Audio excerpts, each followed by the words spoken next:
Hello and welcome to the latest episode of the Online Warriors podcast. We've done it. We've made it. This is the last episode of 2020. Nerdbomber, Techtic, preemptive Happy New Year to the both of you. What are you hoping for in 2021? Honestly, what aren't I? Amn't I? What amn't you hoping for? No, this is good. I'm hoping for literally everything. I just want a sense of normalcy. That's all I want. Before you answer, Techtic, I will say I'm hoping for proper grammar from my podcast co-host. That's the best thing I could get from 2021. But Techtic, what are you in for? What are you excited about in 2021? Going to the hardware store / grocery store. Places. Honestly, / anywhere that's back not places. required, like that I could just stop by and not worry about it and just not need delivery. And I really feel for UPS, FedEx, USPS, the whole nine, because my goodness gracious, have I taken the delivery option every time. Yeah, we're going to talk about FedEx a little later, actually. That's a good point. Shout out to all the postal workers, UPS workers, FedEx workers, truly doing the most important work.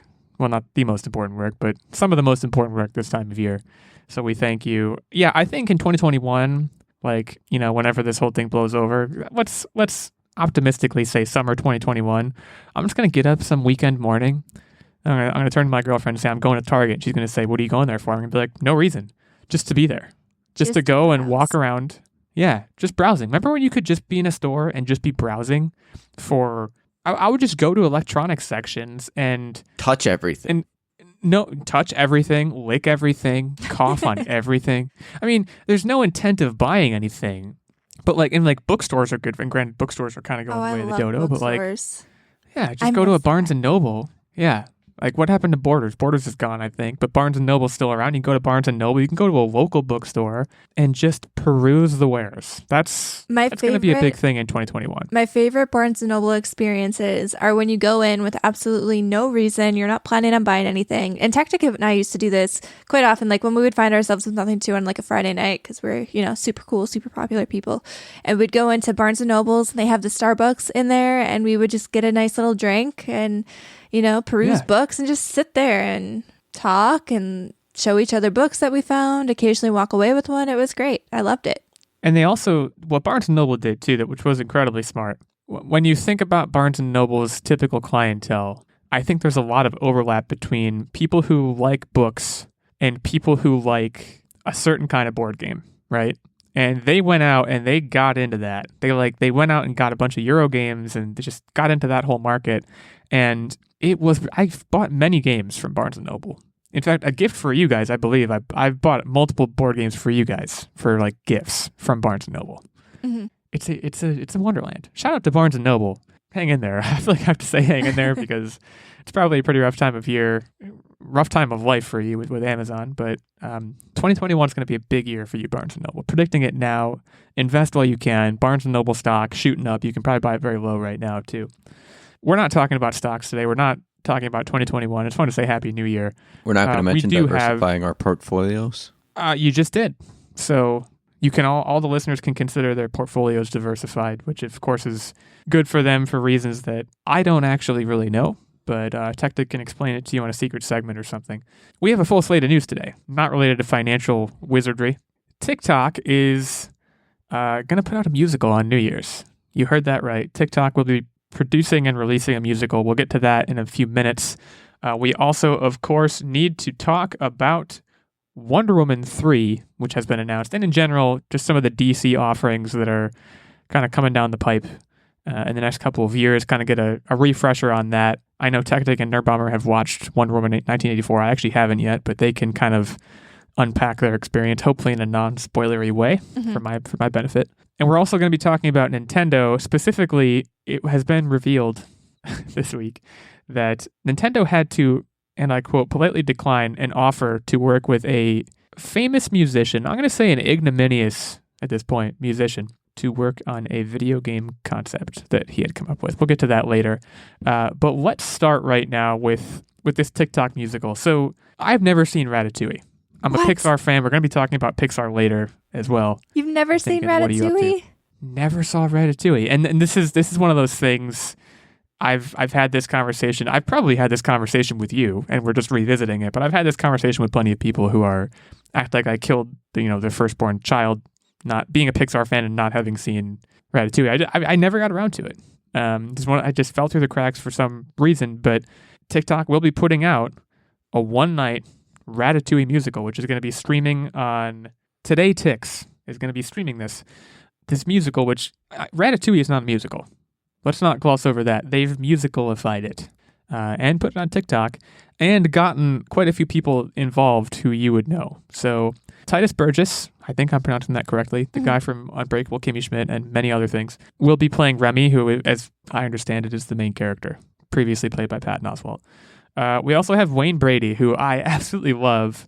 Don't really know what Wayne Brady gets up to on any given day, except for like Who's Line, but he'll be appearing as Django. The other bigger person you'll recognize is Adam Lambert as Emile.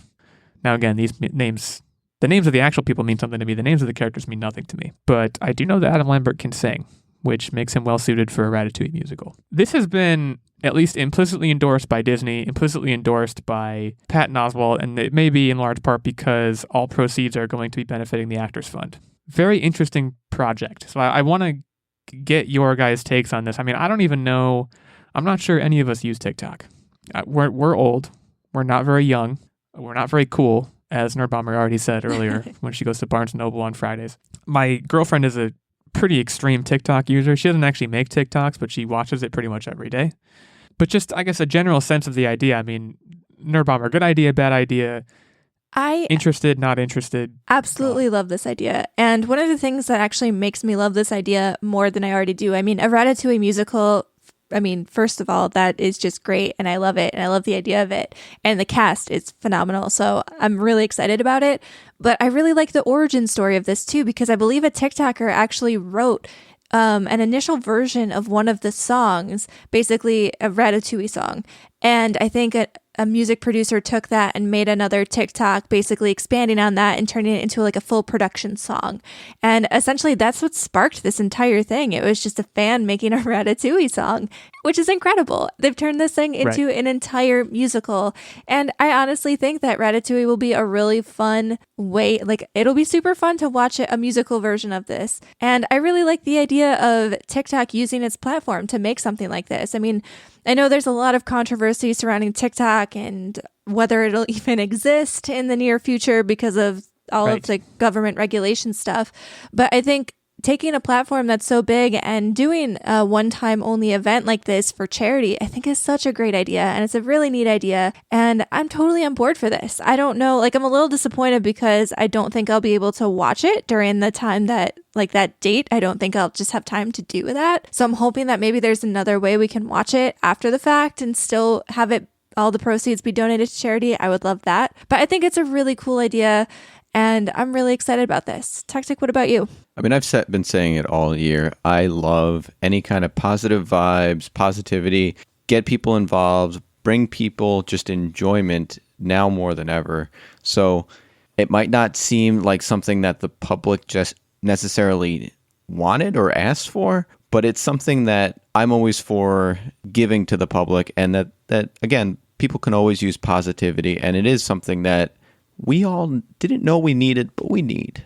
Right. So to answer Nerdbomber, what Nerdbomber said, this will be streaming live on January 1st. That's New Year's Day at 7 p.m. Eastern Standard Time. Ticket prices range from $5 to $50. I don't know why that range exists. I don't know what you get with the higher tier. Yeah, that I'm a little confused about. I did see that range and I was like, why? There's a slew of cameramen at different distances from where they're performing. It's a very large how range. Far away you get to sit. Yeah, I would presume that there's some kind of like behind the scenes content. I have no idea. You'd have to get something. Maybe there's like swag that you get sent or like a ticket stub or some kind of thing to commemorate the event. Like if you donate $50, and I mean, I'm sure some people will donate $50 out of their own heart, but it's also like a tough time for people. So if people are shelling out $50 to watch this thing, I'm hoping they get some kind of commemorative item or something like that, or behind the scenes access. Well, the good news for you, you mentioned you wouldn't be free at that time. It will be available on demand for 72 hours after. I don't know what the pricing is like for that either. I didn't exactly come armed to the teeth with details if you couldn't tell. I am going to Today Takes' website right now to see if I can get the straight dope on this, but it's struggling to load, perhaps because they're having a lot of traffic because of the Ratatouille musical, people getting all hyped. Yeah, I did. Well, they show all the prices here. It's actually $5 to $100. The initial article I clicked was incorrect. It just says, contribute what you can, $5 each, contribute what you can, $20 each, and then just contribute what you can all the way up to $100 each. I guess you can just decide how good of a person you are. I guess I would think there would have to be more to it than that, but maybe I'm wrong. In any case, my touch point for this, I want to just mention a bright spot in 2020. Techtic, you mentioned positivity. Something really cool. I might have mentioned it on the show. I doubt it because it wasn't a huge deal. But many months ago, probably April, May time, back when the pandemic was really, in full swing and, we were still, most of us, on lockdown. I actually think it might have been the Actors Fund. Some organization did this exercise, and the broad strokes of it was you have to write an entire musical in one song. And this wasn't like, write a Ratatouille musical in one song. It was write an original musical in one song. And a couple of content creators, I think themselves involved in the theater industry, wrote this song, and they got Jake Gyllenhaal, who I absolutely love. Those people who listen to the podcast should know that. They got him to sing it and perform it just by himself in a room just sitting in front of his computer, I think is what he did. And it was a song about how two people develop kind of this unspoken friendship because their windows face each other and they're stuck at home during the pandemic. And, it wasn't particularly produced. I think it might have just been a piano track underneath him and he was singing and, acting in as much as you can while you're singing a song. And it was just electric. And not just because I like Jake Gyllenhaal, but it was just a really cool thing. And, it was remotely done. It was, like I said, the production values weren't incredibly high. It was just a cool thing that I think just went up on YouTube and everyone could watch it and be involved in it and just say, wow, that's really cool that these people created this. And, there was no financial implication there. There is one here, but the long story short is that's what we're trying to get out of this, right? That's what the Ratatouille musical can provide to people, especially people who have seen the movie like you, Nerdbomber, and who are particularly excited about the idea. I haven't seen the movie. Maybe I will watch in the next few days. I have a lot of downtime in this time of year, and then maybe I'll catch the musical. But it does seem like a really cool idea. My question to you guys, kind of in the intro, I tend to wrap up topics like this a lot, and I'm aware of that, but I don't care. If you could take one musical, put it on TikTok, and I guess if you want, cast it, what musical are you putting on TikTok? Could be Beauty and the Beast, could be Little Shop of Horrors, could be Book of Mormon. It's a very on-the-spot question, I'm aware, but I just recently saw Chicago. Have you guys seen Chicago? Oh yeah, Chicago is a classic. Chicago was pretty dang good. How did you just recently see it? It's another one that I missed, and my girlfriend's a big fan of it. I would TikTok the crap out of La La Land, by the way, which is one of my favorite musical movies ever. And I'm certain I would recast it. I don't know who I would recast, but I love the entire vibe of La La Land. I think it could do well on TikTok. It's an interesting thing, right? You have to figure out, there's musicals with these big set pieces, and you can't, when you're watching a TikTok, you're watching a phone screen. That's the way it works. So I don't know. I mean, any thoughts? I know this is on the spot, but I'm just trying to think about whether this medium has a life beyond Ratatouille the musical. Stage show. I mean, there's a lot of potential for these. Not even just musicals. You could put entire plays on TikTok. That might even make more sense. I'm racking my brain trying to think. I feel like it would be really interesting to see more things like Ratatouille. Like, there was some music in Ratatouille, but I wouldn't necessarily call it a straight up musical.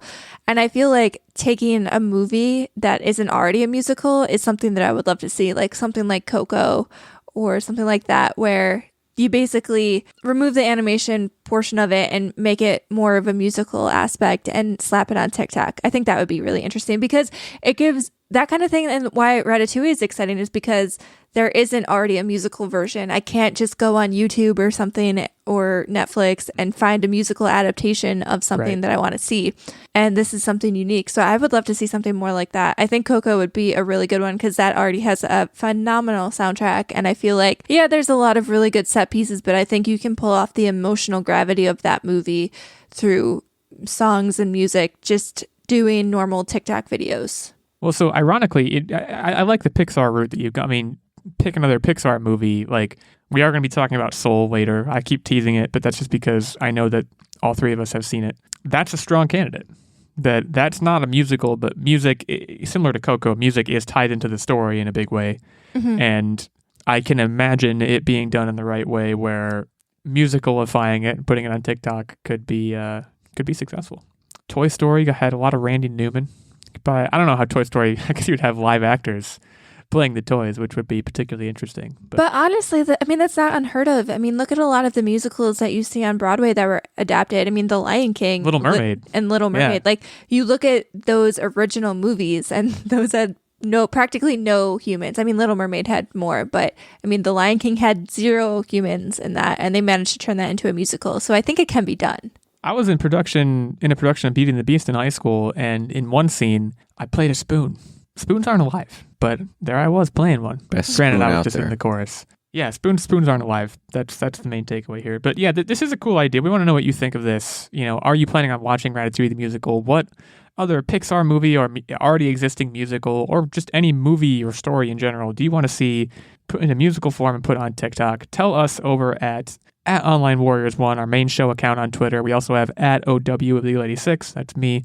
At OW Techtic. That's Techtic. And at OW Nerdbomber, which of course is Nerdbomber. Let us know what you think about this idea and keep your eyes out for the Ratatouille TikTok musical on January 1st. Let's shift gears here. Let's actually go to the Nintendo story first because I'm really excited to talk about this. I don't particularly understand.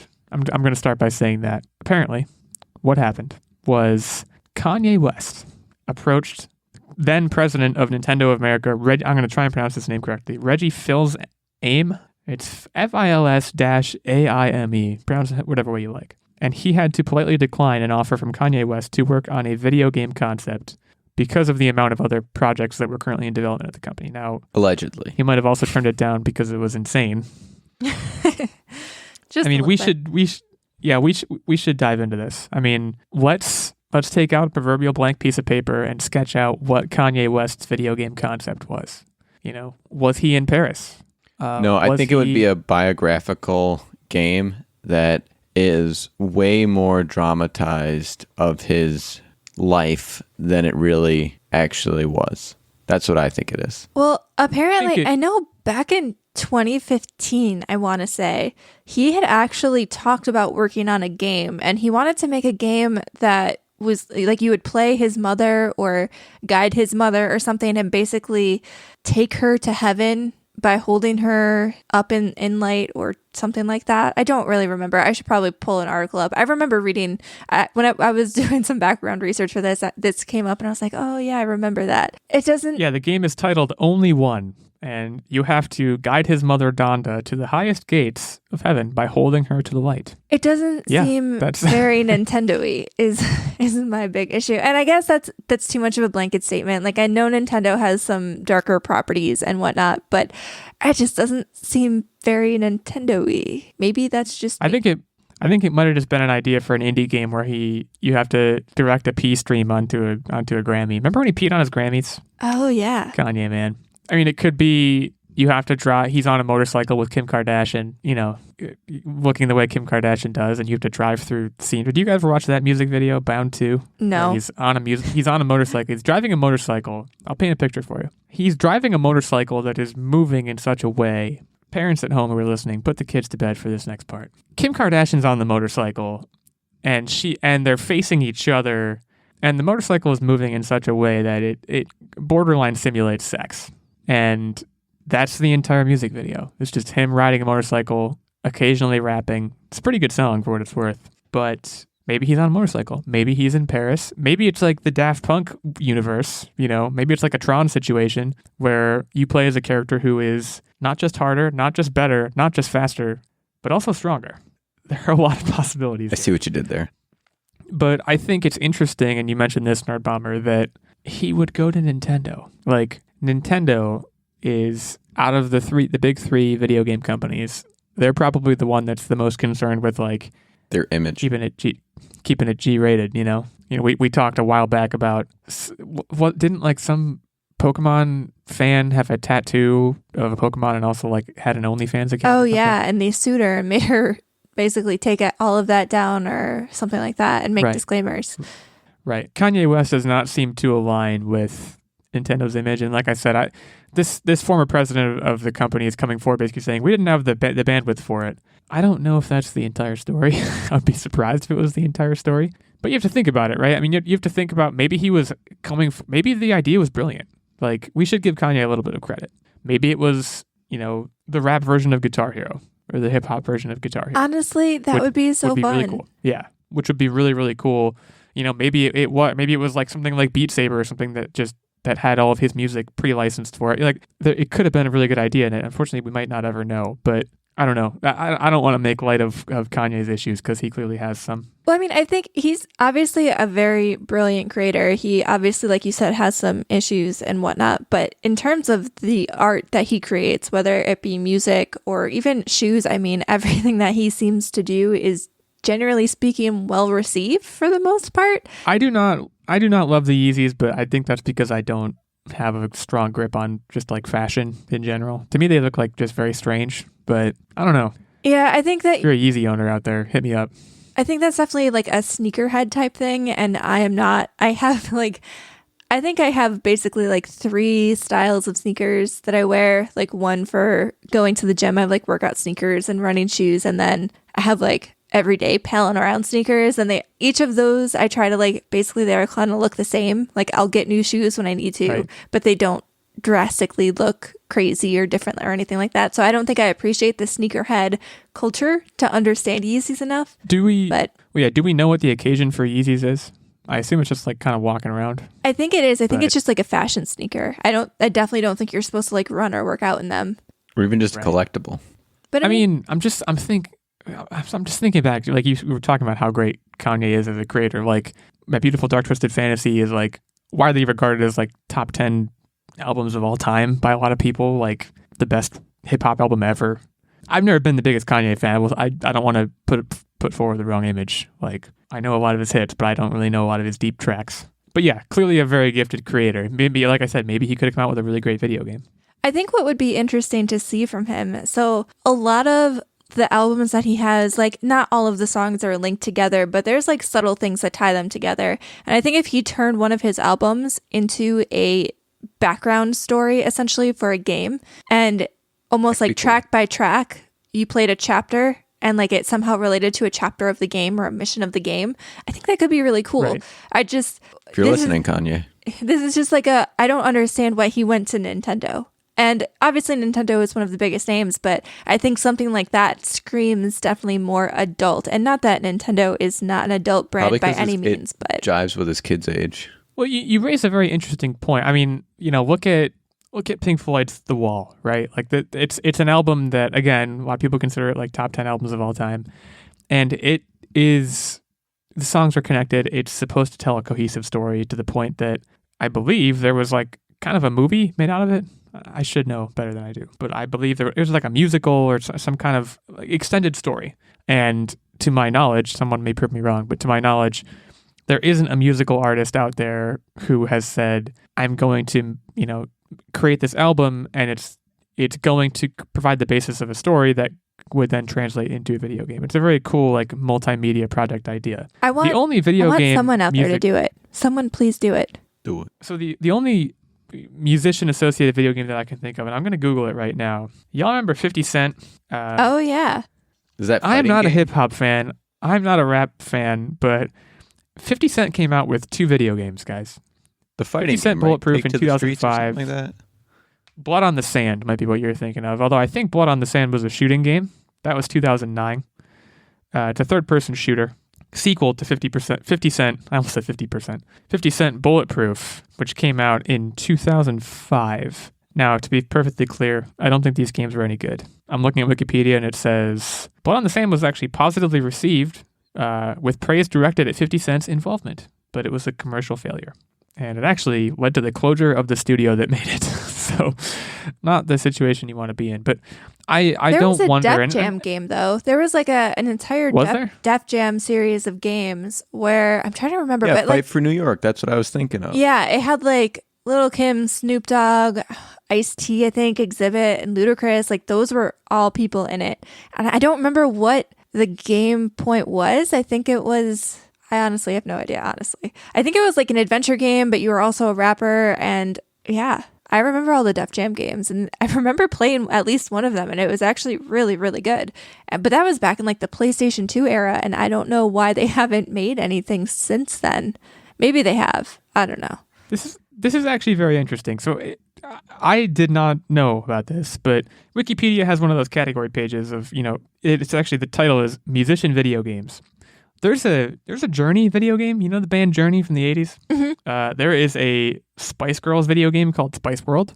Oh, yeah. I forgot about that. There was also a movie. I think because that was like loosely based off the movie, the Spice Girls movie. There looks like there appears to be a Kiss game called Psycho Circus: The Nightmare Child, and it's a first-person shooter video game that is, I don't know, I guess based on the music of Kiss. There's actually a fair number. There's a Wu-Tang game. There's quite a few of these games, more than you would think. But still, like, I wouldn't say we're not thinking of. I mean, I guess Def Jam, it sounds like, was a moderate success, but it seems like a lot of these were failures, and it leads me to wonder why it doesn't work, because it seems the idea on paper isn't bad, right? It seems like it should work. If anything, you're drawing your fandom as a popular musician to buy this video game, which is going to make you more money. But maybe that's that business plan is kind of finger painted by me. I don't really know.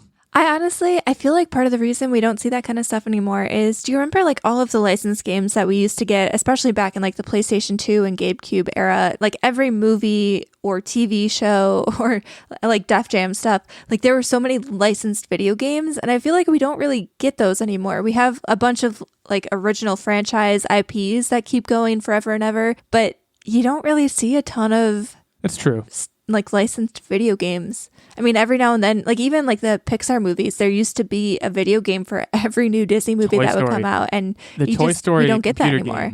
The Toy Story computer game that was just a tie-in with the movie was, I'm thinking like PC games. Like I agree, there's not a lot of like exclusively tie-in games that are just kind of like side along with some other product. Doesn't happen as much anymore. And I'm also not sure I'm necessarily saying they should come back, but it's interesting that they're gone. I guess I'll leave it at that for now. But who knows what this Kanye game would have been, to get back to the main point. We'll probably never know. Or he might tweet it tomorrow.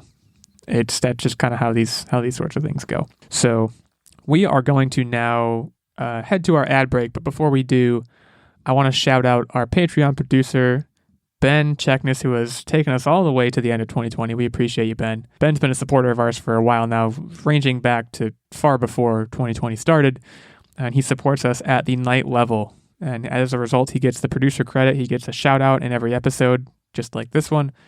He gets input into our weekly game segment, and he also gets access, of course, to the monthly secret segment and vlog, and the occasional guest spot on the show.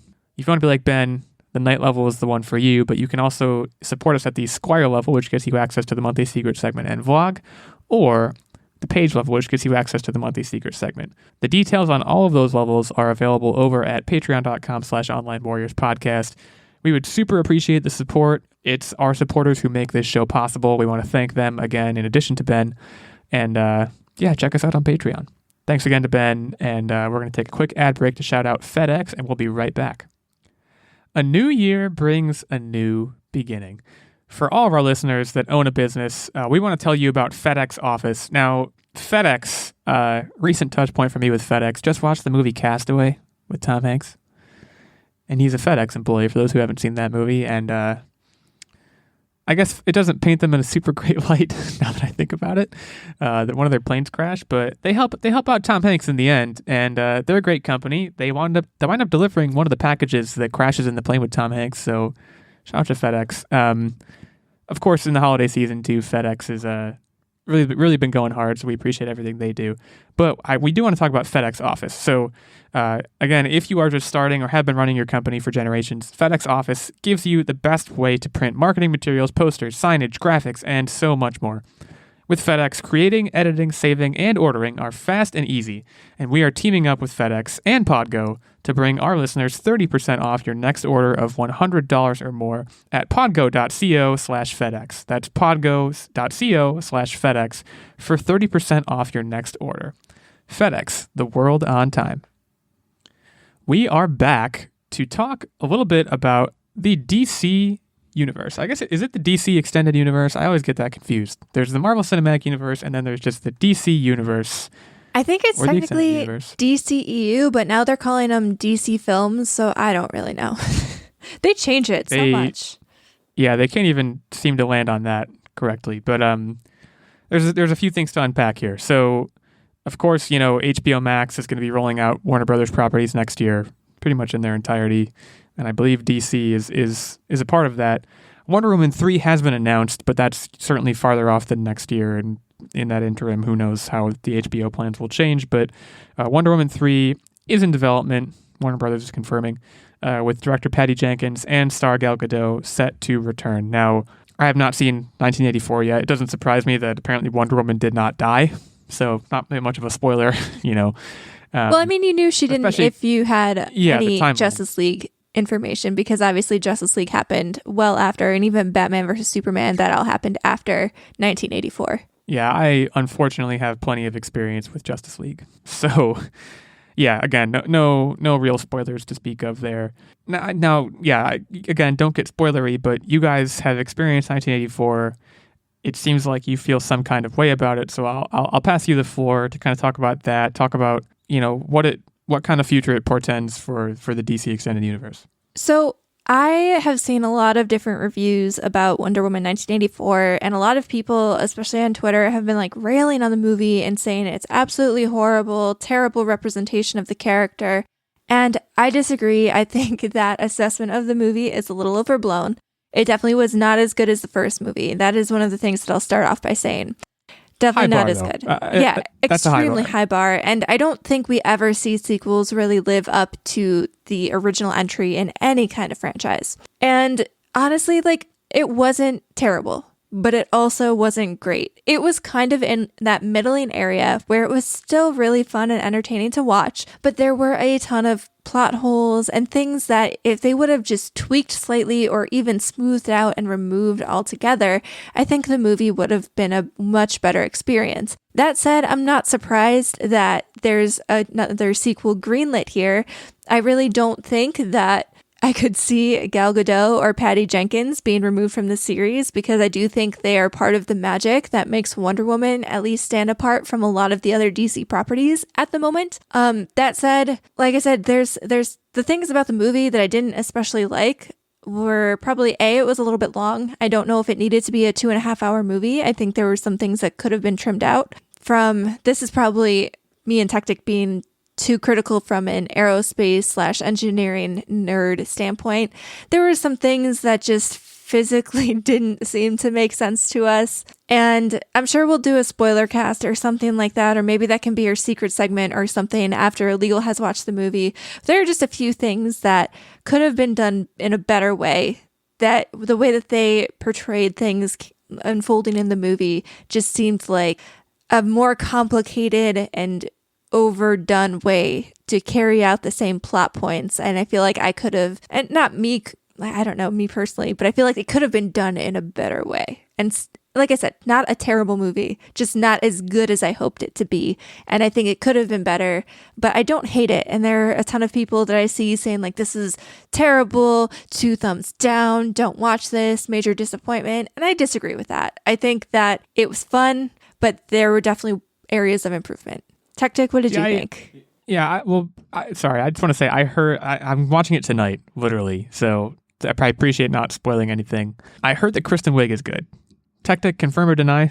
I think she does very well in this movie. Okay, I'll turn it over to you then. That's the only thing I've really heard concretely either way. My biggest thing, and these are non-spoilery things, is either it was intended to make the special effects / prop execution representative of that in 1984, which, hey, good on you then if that's what you were intended. Or it was just done poorly. And I'm going to point something out that I want you to look out for. There's a scene where she grabs a child, and you can very much tell that that child is a doll in her arms in this scene. And it is really poorly executed.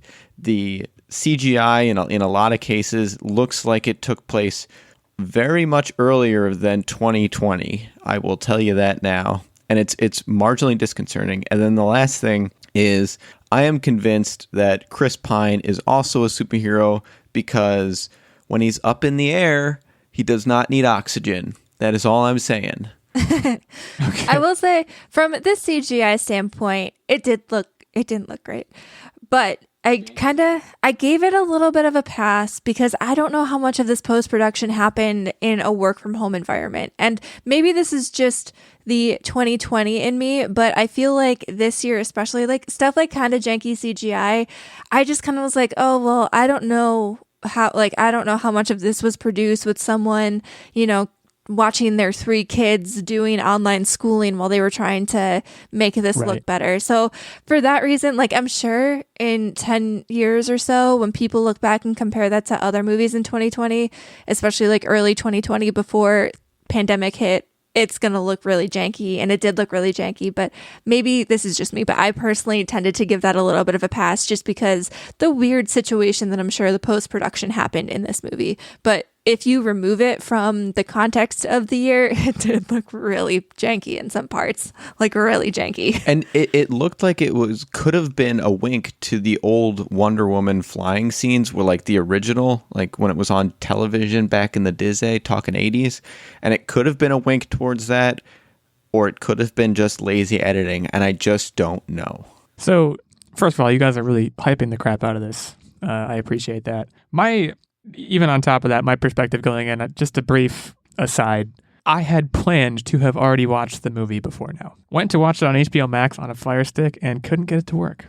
So I'm hoping that changes tonight because we haven't really changed our AV setup. We're kind of just hoping it was solar flares or something. But it seems to be doing very well. Wonder Woman 1984 has brought in $36.1 million from 42 markets this weekend, bringing the worldwide tally to $85 million.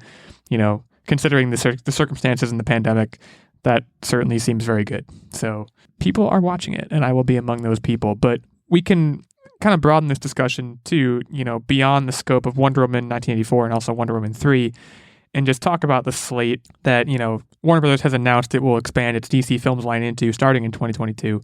They're planning on putting 4 films in theaters every year, 2 exclusive to HBO Max, and some TV spinoffs in the works as well. So I'm just going to read this list really quick. Of course, you already know about the Matt Reeves directed Batman film.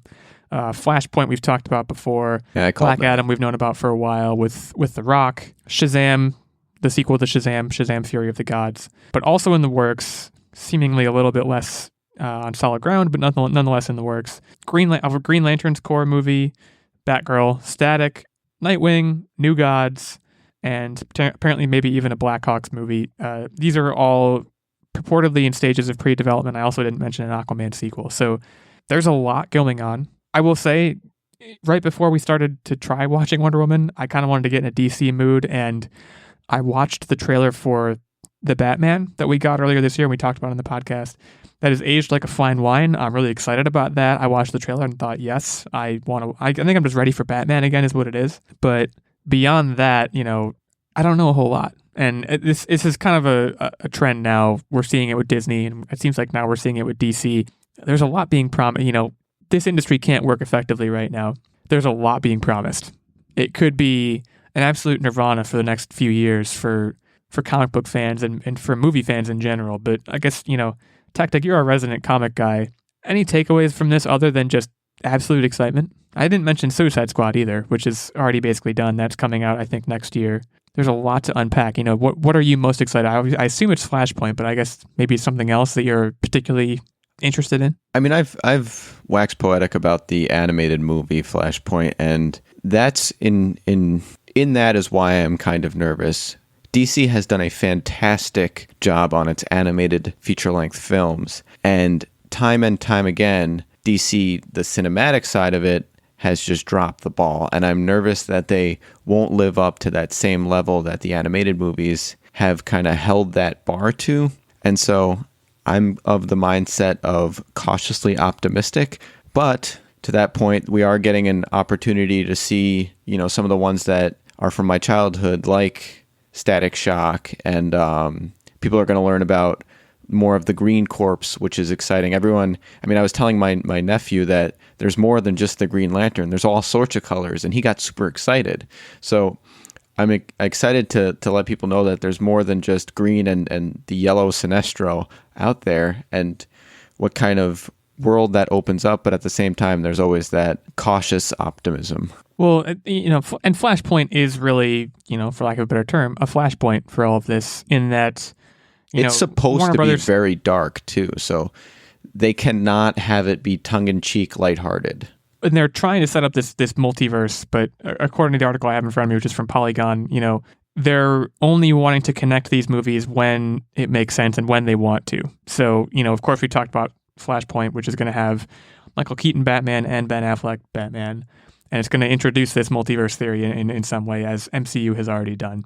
I'm telling you, he's going to be Thomas Wayne. Everyone was like, no, he's going to be Batman. No, he's going to be Thomas Wayne, not Bruce. Thomas. We'll see. Your prediction once again is noted. But it's going to be interesting to see whether they are actually choosy about that multiverse and whether only certain things interact or whether it does become kind of this immense pool of just, okay, everything's in one big pot and there's 16 Earths, but we have to be keeping track of all of them. I certainly hope that's not the case. But a lot is coming from DC. That's kind of the takeaway here. Good to hear your guys' thoughts on Wonder Woman.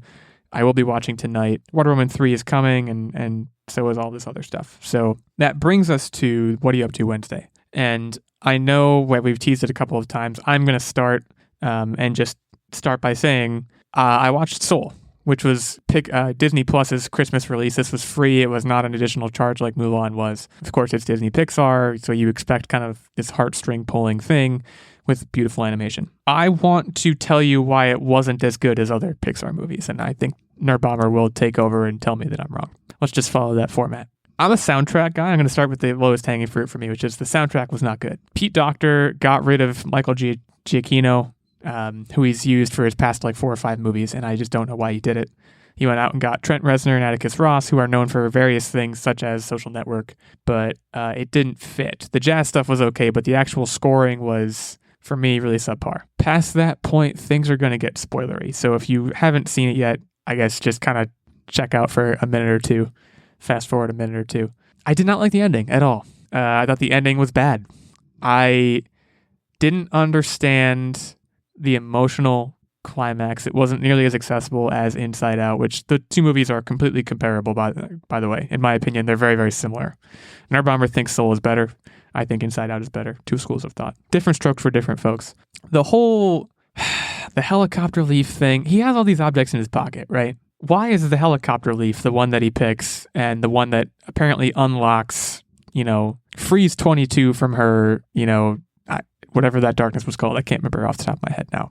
This is a very easy question for me to answer. Go ahead, by all means. For this specific point, and I have rebuttals for all of your other points, but for this specific point, I'm sure you do. The helicopter leaf comes down right as 22 is starting to realize she's sitting on the stoop. She's looking around. Up until this moment, she's just kind of a tourist and she's still ready to go back to the U seminar. And she is finally looking around and appreciating the earth. And this is the final thing that lands in her hand. And she's like, I don't want to leave. It was kind of like the straw that broke the camel's back that made her ready to come back to earth. So it signified the exact moment when her little badge got completely filled in. I like the message. I like the idea that your passion doesn't have to be your purpose. And that's the kind of teachable moment. For me, it's just, it might be as simple as different strokes for different folks. I mean, Inside Out literally made. Would you want him to bring cry. A pizza? Soul did not even come close to making me cry. It was a thinker for sure. I liked the message. I did not like the kind of Deus Ex-y thing at the end where he just got to go back. I get that it's a kid's movie and that it's supposed to have a happy ending, but he made that big, powerful sacrifice, and then pretty much right away, with no interim, they just said, "Oh, it's all good, man." So, I just narratively, I hate that. I think they could have done more to make that more powerful. For example, he had been in a hospital because he went into a coma of sorts. And they could have had, hospitals have all different rooms. So within an earshot, he could have heard a baby crying. Let's say if that's how it ended. And then he would have known, that was 22. And I think that would have had a little bit more. Yeah, making him be like her almost like life mentor. No. He would just it would just be like a smile. He wouldn't mentor her or anything like that. He would just know, she made it. It was kind of a reaffirmation of, the closing the loop, so to speak. I think that could have had more power if they did it that way. But I also think that he was never supposed to, die. I think it was supposed to be this comatose thing, and that's just how he perceived this state of limbo. And so I like the way, I don't think it was a Deus Ex kind of turnout. I think that's the way it should have gone, and I concurred with that. I think they could have done it better, but I concur with the way that it was done. I think part of it for me too is it was very abrupt. It was just, oh, okay, it's over. It happened so quickly, and well, that's why I'm saying they could have ended it with a nice smile and really kind of put a nice, pretty bow on there, personally. The other thing, I heard you mention Inside Out, and I think that's a great example of a comparative movie simply because each movie is geared to a different audience, in my opinion. Sure. And they're both very internally driven, but one's about emotion and one's about, I don't know, I guess conscience, soul, just existing. And me personally, I can't put a finger as to why, but I just did not gravitate to Inside Out. I can kind of help you put a finger to that because I didn't dislike Inside Out, but I thought it was an extremely overrated movie, and it was probably the one Pixar movie I actually don't find to be super great. And part of that is I can go into my diatribe here a little bit into why I liked Soul so much better, in my opinion. Inside Out, and it all comes down to what kind of movie you like and what resonates with you personally. So I don't really think there's a wrong answer whether you liked Soul or didn't like Soul or liked Inside Out and didn't like Inside Out. But with Inside Out, the main character is arguably the little girl. I don't even remember her name because I've watched Inside Out so long ago at this point. And I don't remember either. I want to say Ellie, but that's the character from Up, and that's definitely not right. So you don't really get to know the main character. You basically learn her through all of these little sub-characters in her consciousness. So I never felt a connection to that little girl. And additionally, I always felt like Inside Out was super predictable. You know from the get-go that, okay, they're trying to suppress sadness, and obviously that's not going to work out because all of the ranges of emotions are needed. And it was a great lesson for kids to learn. However, Soul was a very adult-oriented movie, in my opinion. It was a kids' movie in that it was Pixar and animated, but I feel like it kind of stopped there. Soul was much more adult-oriented. I liked that we were more connected to the character because you're not viewing the main character through the lens of these other little characters. You're viewing the main character through his own experiences. And I also liked that Soul wasn't as predictable as I assumed that it would be. Going into the movie, I mean, you see that he's a teacher, but he thinks his passion is performing. So it kind of does a head fake with you where it's like he's going to discover that his passion really isn't performing, but it's passing on his learnings to the youth. And they kind of have you going with that towards the end because he's showing 22 around. But that's not the message of the movie at all. It's, as you said before, that your purpose is to live and to enjoy life and to be present in life. And your passion is not your purpose. And as an adult, and especially in 2020, when everything is so just crazy and up in the air and leaves you with so many questions of, I'm just sitting around for an entire year. Like, what is the point of this year? What is the point? Like, I'm not doing anything productive, but that's not the point of life. The point is to live. And so to me, I felt like the message was more adult. It was more on point. I feel like if my nephew, who is 5, watched this movie with me, I don't think he would understand the point of this movie. And so for me personally, I felt like the messaging was very relevant, both in terms of the time that this movie was released and to me as an adult personally. Because I mean, even like what we do on a day-to-day basis, our successes and failures, and this is getting really philosophical, but this is the type of stuff Pixar does. Like, our successes and failures are not what makes our lives worth living. And to me, I feel like that's more of a profound message than sadness is okay because you need to feel sadness to appreciate your other emotions. I feel like maybe that's just because as an adult, I've already grappled with emotions and the spectrum of emotions. But that was personally just me. And I also didn't really have issues with the score, but that was also me. The other thing that I want to mention is the fact that it might not have seemed like it, but the scene with the barber shop where he got his hair cut and he was asking the barber all these questions that instead of just talking about jazz actually showed that he wasn't really living life, and rather, even though he was pursuing quote unquote his passion, he was really just going through the motions. Go to work, go to gig, try to get a gig, don't get a gig, go back to work, eat, sleep. And he wasn't taking every day and enjoying and communicating with people. He just became this blank slate.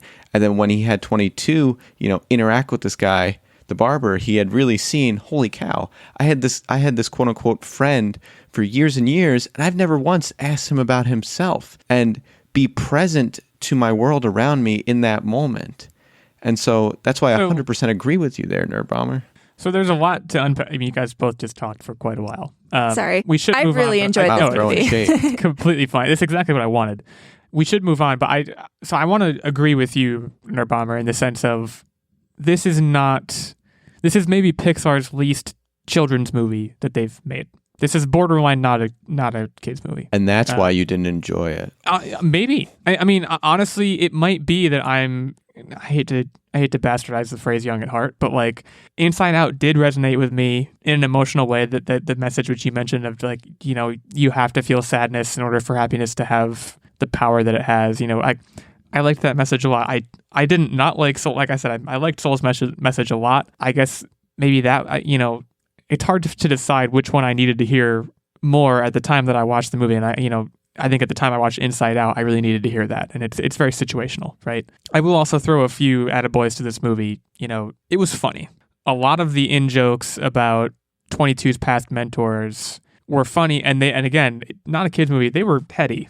Like, yeah, there's references to like psychologists in there it's... If you're a kid, you would have no idea what was happening there. You would laugh because your parents were laughing, but you would have no idea why that was funny. Right. So there were certain, I mean, it certainly kept my attention. It certainly, like, I would probably put it, for me, it's a mid-range Pixar. It certainly wasn't bad. It's a mid-range Pixar movie for me. It's as simple as different strokes for different folks. It didn't hit me in the way that Inside Out did. And again, at the time that I watched each one. Well, I think that's the cool thing about Pixar movies, too, because there have been Pixar movies in the past that I watched, and I was just like, I mean, every single Pixar movie, I'm one of those, like, diehard Pixar can almost do no wrong. I've enjoyed almost every Pixar movie that I've seen to a degree. Like, even the ones that I don't like as much, I still like. So I don't want it to seem like I was railing on Inside Out because I dislike it. It was more that I still like it a lot. It just wasn't as resonating with me as Soul, but they're all good, and depending on where you are in life, if you rewatch some of these Pixar movies, they send a different message, or you relate to them differently depending on where you are in your life. And that's the ingenious thing that I've always loved about these Pixar movies, is that if you're a kid, you get one takeaway from them. You watch them as an adult, you get a completely different perspective on the movie. And I don't know how they do it, to be quite honest. I really don't. There's a chance that I would watch Soul again tomorrow or a month from now, and it would hit me in a much different way. And by the same token, there's a chance I could watch Inside Out tonight, or like another one that Coco didn't get through to me, and that was one. It's so popular, it wasn't that great to me, and everyone loved it. And they might be just, if I watched that tomorrow, I might love it. If I watched Inside Out tomorrow, I might hate it. It's just, well, I wouldn't hate it. I certainly wouldn't hate it, but you get my point.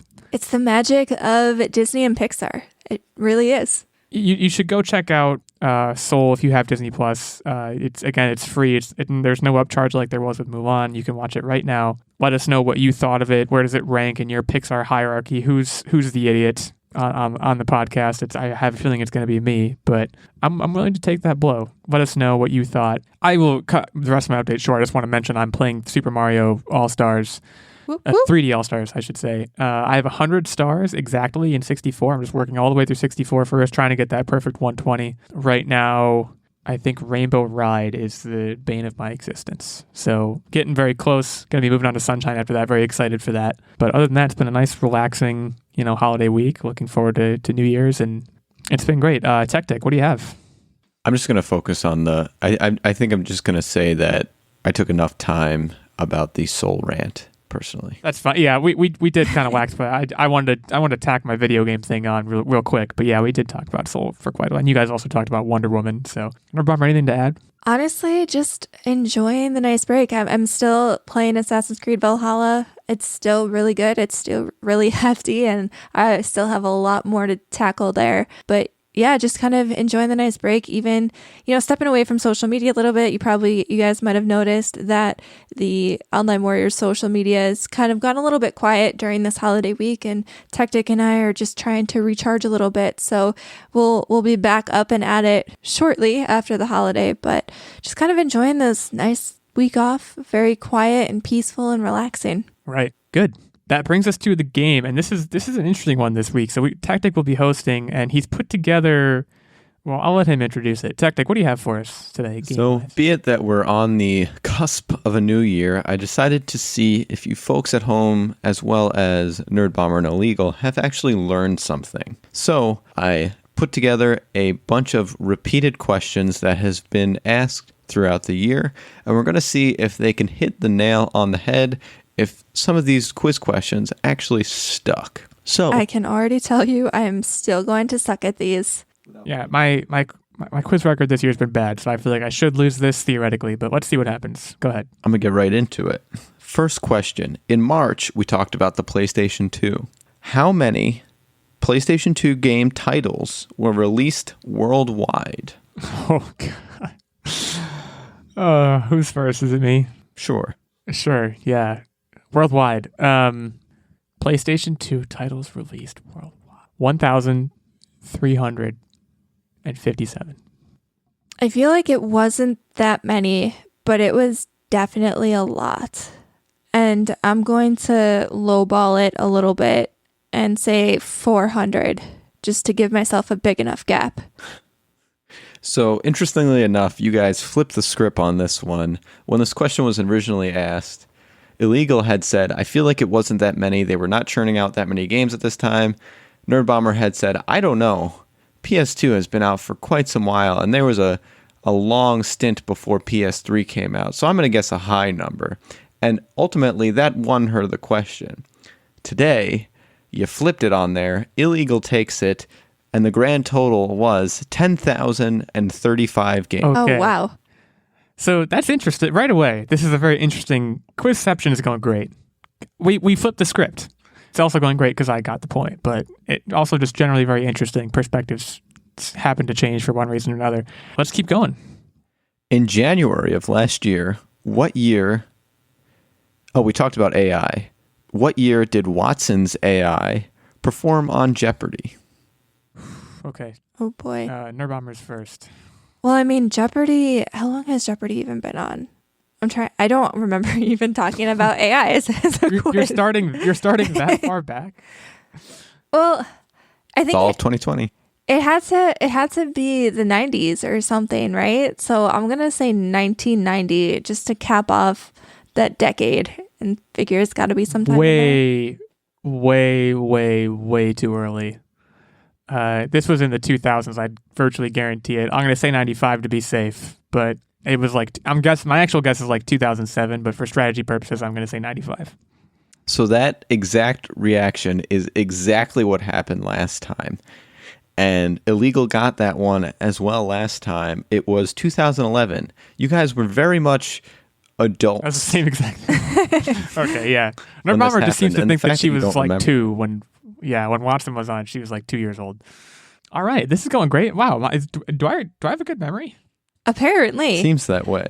This is so sad though, because I don't even remember these questions being asked on the quiz. So this Nerdbomber's like, one, we talked about AI? What the? this one happened in April. This was actually hosted by Illeagle.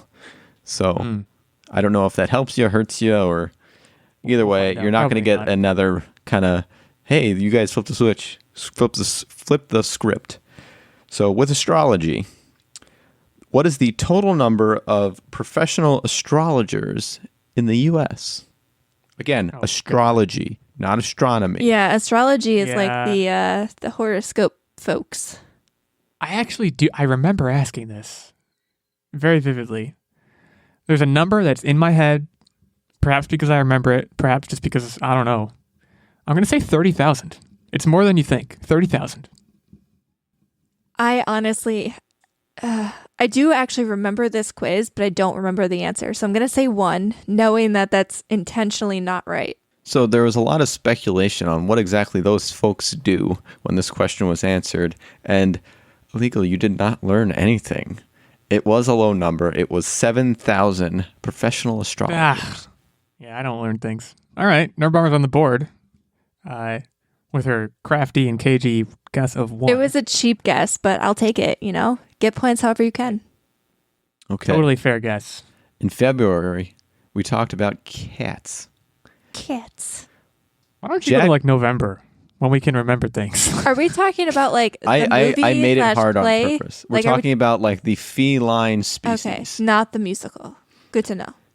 Jaguars have the strongest bite force of all other kitties. Oh, God. Meow. What is that force in pounds? Yeah, you hosted this. I'm pretty sure I had a wide miss on this one, but Nerdbomber's first, so I'll give her the floor. I feel like this is something absurd, like 100 pounds of bite force. That seems like a lot, but I'm going to do it. I'm literally thinking that's not enough.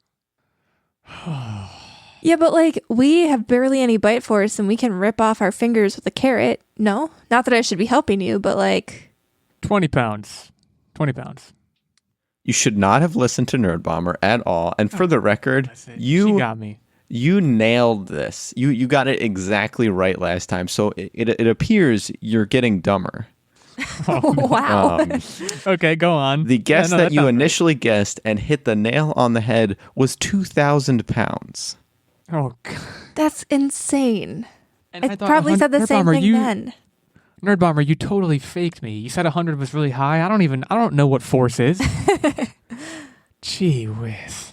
There's so many numbers higher than 100. I should have just gone. So we're officially all tied up. It's 2-2. Yeah. And you got to stop. You guys are like faking each other out. It's getting quite intense. Matter of fact, I'm a little sweaty. So the next one was a question asked. Physical update. No problem. In May. The topic was Bob Ross. Good old Bob. Oh, I like Bob Ross. This was fun. And I'm going to ask it the same way that I asked it back then because it was marginally confusing. Okay. How many happy little trees and clouds did he donate? And by the way, I'm not saying per tree or per cloud. I'm saying each painting was a happy tree and cloud. So each painting had both trees and clouds. I'm just going to say how many paintings because that's what confused you guys last time. Yeah. It clearly has confused Nerdbomber again. Is this the last question? I have a bunch of buffers. So if you guys both bust or whatever. This is my gut instinct. This is a high number. But that was probably my gut instinct the first. I know I got this wrong. And that was my gut instinct the first time. So I'm going to say 7. I'm going to say like not very many. 7. I feel like he donated more than those because I feel like I remember this being everyone that he did on the show or something he donated. I don't know if I'm just making that up or if it's a real memory or I just dreamed that somehow in the last few minutes. But I'm going to say it was like 100 paintings. So it was a stupid high number. And you guys even said, I can't imagine doing anything that many times. Oh, it was 30,000. Oh, wow. I should have gone with my gut instinct, and I didn't. So that's a lesson to all you listeners out there. Go with your gut instinct, even if you're an idiot. So tentatively, Nerdbomber wins the first 5. However, I have 8 total, so I can keep going. What do you guys think? Keep it going. If she gets the next one right, we'll call it. But if she gets the next one wrong and I get it right, we'll keep going. So in July, we talked about SpongeBob. How many years has SpongeBob been running? Okay, Nerdbomber's first. I feel like I should be able to back into this, and I probably did the same thing when it was on. Like, wasn't there an anniversary recently? I feel like, oh boy, let me think about it. Wasn't it 25 years of SpongeBob? I can't answer that. I'm going to say 25. Okay, she busted. I'm 99% sure that SpongeBob came out in 1999 or 1998. I'm going to be safe to not bust and say 15 years. You are absolutely correct on that. And SpongeBob is 21 years old. Yeah. That one I actually knew. I'm a SpongeBob freak, guys. I probably knew it back then, too. I figured it was in 1995 for whatever reason, so that would have been 25 years because it's 2020. So now you just lost your win, and it's all tied up. Darn it. Nice job. Tiebreaker question. Final question. Pick whichever one's your best. In October, we talked about SNL. The longest tenured cast member is Kenan Thompson. How many episodes has he been on according to IMDb? Oh my gosh. This is a great... I'll tell you what, Techtic, you're killing it with these questions. I'm first. It's a lot. 600 episodes. I feel like it can't be that many. I'm going to say 300. I'm going to half it. It appears Nerdbomber learned something. It was a insanely high number. It was 348 episodes, but it was not 600 high. All right. Hit well, me. I flew too close, and it's frustrating because I hosted that quiz. I remember looking at that number, just didn't remember what the number was. To the surprise of no one, Nerdbomber takes it home. Quiz-Ception, the quiz award for 2020 goes to Nerdbomber. We're thinking we're going to start tracking the wins and losses so we can get records, and the person We should get who has like the a little lowest record- trophy or something at the end of the year. Yeah. And I'll be made fun of mercilessly, but it'll be worth it for the purpose of analytics. Now, I'm just curious, because this was a December question. In December, we talked about Keanu Reeves. So now you're going to embarrass me? How old did we say he was? Oh, he's in his 50s. I don't remember what it was, but it was like 53. No, he's not. No, he's not. He's like, I'm going to say 40 because I think he's like 48. What was your answer, Nerdbomber? 53. So neither of you learned anything. I think those were your exact guesses last time. He's 56, guys. 56. Gosh. I mean, I was close. I remember it was like 50 your something. guess is good. Because I think I thought it was like early 40s. And then you were like, psych, no, he's almost 60. And I was very confused. Well, okay. If that really drove home that Nerdbomber's smarter than I am in all things 2020. So I relinquished that title to her. 2020 has been a heck of a year, both in terms of quizzes and in terms of podcasts and in terms of just the year that it's been. So we thank you all for being on this journey with us. As we roll into 2021, we'll be back next week with the same old, same old. Nothing's changing here, really. So we're looking forward to having you. If you are so inclined, you can head over to Apple Podcasts, leave us a review. Hit us up on Twitter, which will soon become more active on the handles I already mentioned. And have a safe, happy, and healthy new year. And we'll see you all in 2021. Whoop, whoop.